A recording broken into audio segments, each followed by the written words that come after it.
सेब हर रोज खाने से आप स्वस्थ रहते हैं और डॉक्टर से दूर रहते हैं। लेकिन इस दौर में ये कहावत भरोसा करने लायक नहीं रही, क्योंकि सेब के अंदर पोषक तत्व अब कम हो चुके हैं।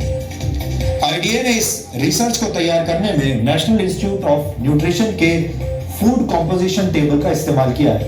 एनआईएन ने 528 तरह के खाद्य पदार्थों में मौजूद 151 पोषक तत्वों की जांच की है।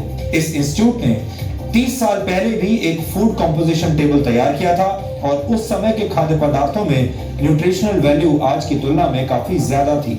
एक्सपर्ट्स के मुताबिक खेतों में पैदावार बढ़ाने और फसल को बीमारियों से बचाने के लिए पेस्टिसाइड्स और खाद का ज्यादा इस्तेमाल किया जाता है और केमिकल के ज्यादा इस्तेमाल से भारत की मिट्टी में पोषक तत्व लगातार कम हो रहे हैं, जिसकी वजह से खेतों में उगने वाले अनाज, सब्जियों और फलों के पोषक तत्वों में भी गिरावट आ रही है।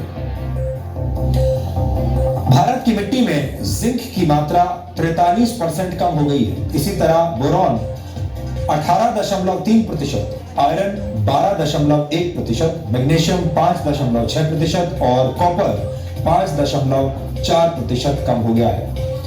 जाहिर है, जब फसल को पैदा करने वाले खेतों में ही पोषक तत्व कम होंगे तो खाने पीने की चीजों में न्यूट्रिशनल वैल्यू भी कम मिलेगी। इस रिसर्च के मुताबिक ऐसे अनाज, फल और सब्जियां खाने की वजह से आपकी सेहत पर अब फर्क पड़ रहा है, असर पड़ रहा है। आपका शरीर कमजोर बुनियाद वाली उस इमारत की तरह है जिसमें हमेशा रोगों की आशंका बनी रहती है। भारत एक उभरती हुई आर्थिक शक्ति है। भारत दुनिया का सबसे युवा देश है।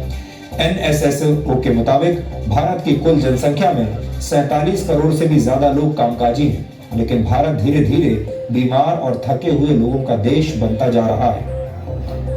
दिसंबर 2015 में आई द लैंसेट की एक रिपोर्ट के मुताबिक सेहत के मामले में 5 ब्रिक्स देशों में भारत सबसे नीचे है। ब्रिक्स देशों में भारत के अलावा ब्राजील, रशिया, चीन और साउथ अफ्रीका शामिल है।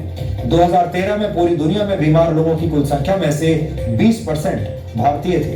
भारत में इस वक्त 7 करोड़ लोग डायबिटीज के शिकार हैं और डायबिटीज के मरीजों की संख्या के मामले में भारत चीन के बाद दूसरे नंबर पर है। वर्ल्ड कांग्रेस ऑफ कार्डियोलॉजी के मुताबिक सन 2020 तक भारत में होने वाली 40% मौतें दिल से संबंधित बीमारियों की वजह से होंगी। भारत में हर 10 में से एक व्यक्ति किडनी की बीमारी से पीड़ित है और ज्यादातर लोगों को इसका पता तब चलता है जब उनकी किडनी 60% तक बेकार हो चुकी होती है। ये सारी बातें सुनकर आप चिंतित जरूर हो रहे होंगे। आप सोच रहे होंगे कि एक तरफ भारत के लोग बीमार हो रहे हैं और दूसरी तरफ हमारे भोजन के अंदर मौजूद पोषक तत्व भी कम हो रहे हैं। ये एक तरह से दोहरी मार है।